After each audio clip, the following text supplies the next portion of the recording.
మీ ఎలాంటి వ్యాపార ప్రకటనలకైనా వెంటనే మా ఛానల్ సంప్రదించండి. నమస్తే. ఈరోజు మన స్టూడియోలో ప్రముఖ ఆధ్యాత్మికవేత్త ఆస్ట్రోన్యూమరాలజిస్ట్ శ్రీమతి జయప్రద గారు ఉన్నారు. సో మేడంతో మాట్లాడేద్దాం. నమస్కారం మేడం. నమస్తే అమ్మ. శ్రీమాత్రే నమః. సో ఆగస్ట్ మాసం, విశేషంగా శ్రావణ మాసం, మిథున రాశి వారి పరిస్థితి ఎలా ఉండబోతుంది? ఓవరాల్కి ఎలాంటి జాగ్రత్తలు, పరిహారాలు తీసుకుంటే బాగుంటుందండి? తప్పకుండా మిథున రాశి వాళ్ళకి ఈ మాసంలో ఎటువంటి విశేషము అని అనుకుంటే, మిథున రాశిలోనే గురువు శుభగ్రహమైన, పూర్తి శుభాలు అందించే శుభగ్రహమైన గురువు బృహస్పతి అందులో ఉన్నారు. అయితే వీటితో పాటు ఇప్పుడు శుక్రుడు కూడా అందులో ఉన్నారు. సో రాశిలో శుక్రుడు రావడం, శుక్రుడు ఇద్దరు ఉండడం, రెండు శుభగ్రహాలు అయినప్పటికీ కూడా మిథున రాశి వాళ్ళకి శుక్రుడు ఒక అనుగ్రహం అనేది చాలా ఎక్కువగా ఉంటుంది. ఏంటి అనుగ్రహం ఎక్కువగా ఉంటుందంటే, వివాహ ప్రయత్నాల్లో ఉన్న వాళ్ళకి వివాహాలు అయ్యే అవకాశం ఉంటుంది. చిన్న చిన్న కోరికలు ఏవైతే ఉన్నాయో ఆ కోరికలు తీరే అవకాశం ఉంది. చిన్న చిన్న కోరికలు ఎందుకు అన్నామంటే, శుక్రుడు తీర్చేది ఏంటంటే, ఏదైనా కోరిక అనేది ఉంది అంటే అది శుక్రుడు ఒక అనుగ్రహం ఉంటేనే అవుతుంది. ఒక మనిషి మీద కోరిక పుట్టినా, ఒక వస్తువు మీద కోరిక పుట్టినా, ఒక ఒక వస్త్రం మీద కోరిక పుట్టినా శుక్రుడు ఒక అనుగ్రహం ఉంటేనే అది కొనుక్కోవాలి, అది తెచ్చుకోవాలి, ఇది తీసుకోవాలని ఉంటుంది. ఇలాంటి ఆలోచన విధానం మిథున రాశి వాడికి ఈ మాసంలో ఎక్కువగా కలిగిస్తాడు. ఎందుకంటే ఎప్పుడూ లేని, దేని మీద వ్యామోహం లేని వాళ్ళు కూడా ఏదో ఒక వ్యామోహానికి ముడిపడి చేసుకుంటూ వెళ్తారు ఈ మిథున రాశి వాళ్ళు ఈ మాసంలో. అయితే ఇది అనుకూలమా ప్రతికూలమా అంటే ఖచ్చితంగా ప్రతికూలమే, అనుకూలం అయితే కాదు. ఎందుకు ప్రతికూలం అని అన్నామంటే, చూసింది ప్రతిదీ కావాలి అనిపిస్తే అది తప్పకుండా ఇబ్బంది పడే అవకాశం ఉంటుంది. సో మిథున రాశి వాళ్ళకి ముఖ్యంగా విద్యార్థులు, తర్వాత వ్యాపారస్తులు మోసపోవడం కానీ, వ్యామోహంలో పడడం కానీ జరుగుతుంది.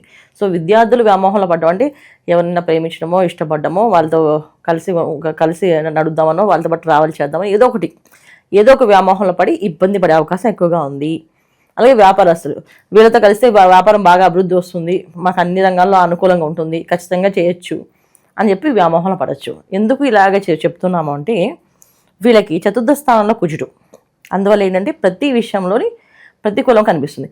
ఎవరైనా శుభగ్రహాలు శుభస్థానంలో ఉన్నా, రాశిలో ఉన్నా శుభాలే జరగాలి కదా, నెగిటివ్ ఎందుకు జరుగుతుందని చెప్తున్నావు మీరు అని అడగచ్చు. నువ్వు ఎందుకు చెప్తున్నావు అంటే, శుక్ర కుజులు అంత అనుకూలం కాదు.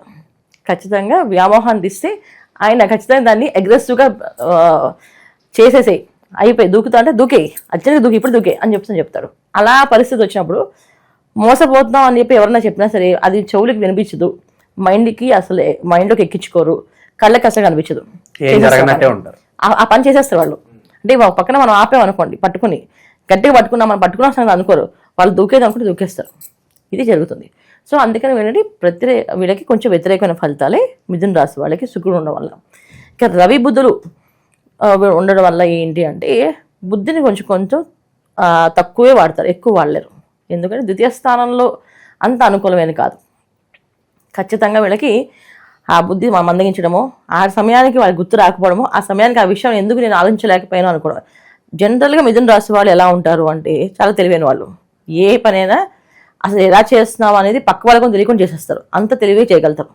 దానికి ఏ విషయమైనా అంటే ఏ బంధాన్నైనా సరే వాళ్ళ మైండ్లో బాగా పెట్టేసుకోరు. ఇప్పుడు తామరాకు మీద నీటి బొట్టు ఎలా ఉంటుంది?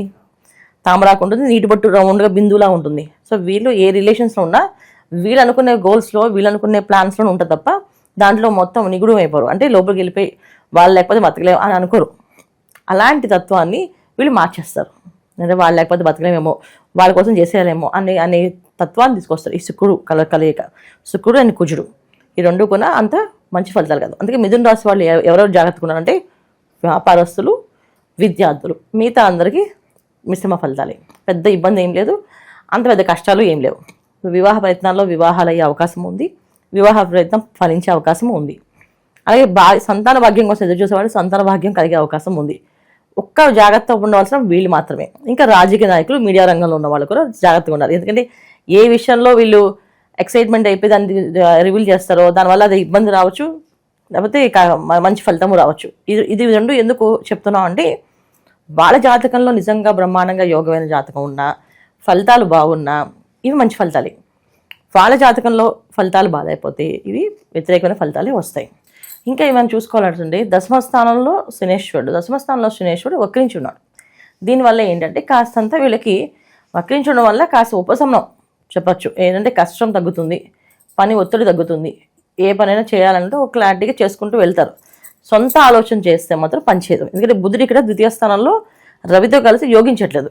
ఈ రెండు వ్యతిరేకంగా ఉన్నారు. అందుకే సొంత ఆలోచన కాకుండా స్నేహితులు కానీ, లేదా భార్య అయితే భార్య, భర్త అయితే భార్య, భార్య అయితే భర్త, ఇలా వీళ్ళు కానీ ఏదో ఒక వాళ్ళ ఆలోచన తీసుకొని ముందుకు వెళితే అన్ని పనులు అనుకూలంగా ఉంటాయి.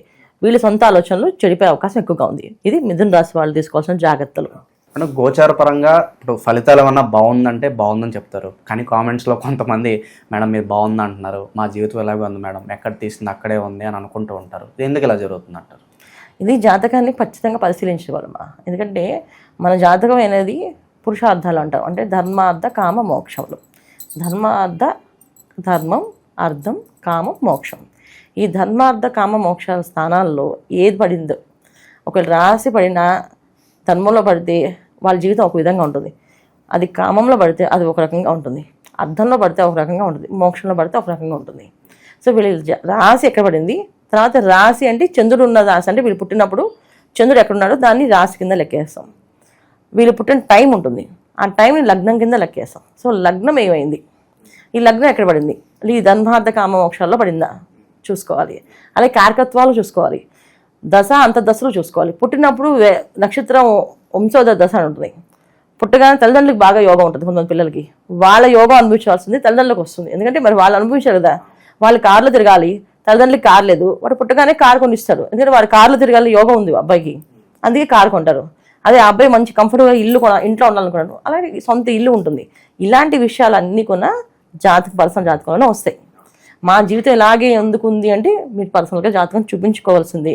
చూపిస్తేనే మీరు పూర్వజన్మ ఏం చేశారు, అసలు ఈ జన్మ ఎందుకు తీసుకున్నారు, ఈ జన్మలో మీరు ఏం చేయాలనుకుంటున్నారు, అది భగవంతుడు నిర్ణయించి వస్తారు. ప్రతి ఒక్క మనిషి భూమి మీద రావడంతో ఒక ఆశయంతో వస్తారు.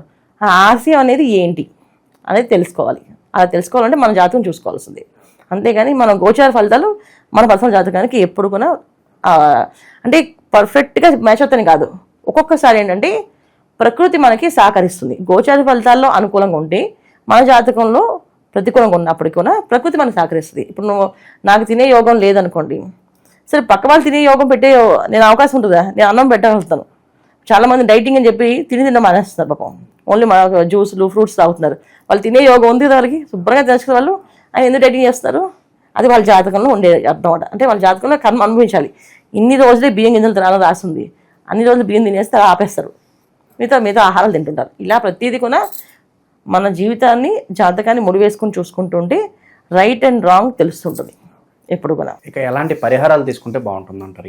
ఈ మాసం వీళ్ళు శ్రావణ మాసం, చక్కగా శ్రావణ మాసం వీళ్ళంటే శనివారాలు శుభ్రంగా ప్రతి శనివారం వెంకటేశ్వర స్వామి దేవాలయానికి వెళ్ళడం, అక్కడ 2 ప్రమిదల్లో ఆవు నెయ్యితో దీపారాధన చేయడం, కుదిరితే చలివిడి చేసి నైవేద్యం పెట్టి పానకం వడపప్పు చలివిడి నైవేద్యం పెట్టడం, కుదరకపోతే అరటిపళ్ళు కొబ్బరికాయ నైవేద్యం పెట్టి 2 దీపాలు వెలిగించి 21 ప్రదక్షిణాలు చేసి దండం పెట్టుకుంటే ఆ వారం అంతా అనుకూలంగా జరుగుతుంది వీళ్ళకి.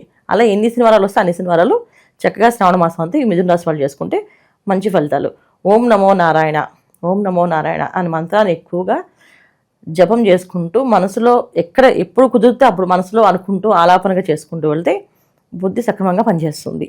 ఇది వీళ్ళు చేసుకోవాల్సిన జాగ్రత్తలు. ఓవరాల్గా మిథున రాశి వాళ్ళు ఈ నెల ఎలాంటి జాగ్రత్తలు తీసుకోవాలి, ఎలాంటి పరిస్థితులు ఎదురవుతాయి, అద్భుతంగా వివరించారు. ధన్యవాదాలు. నమస్తే అమ్మ. శ్రీమాత్రే నమః.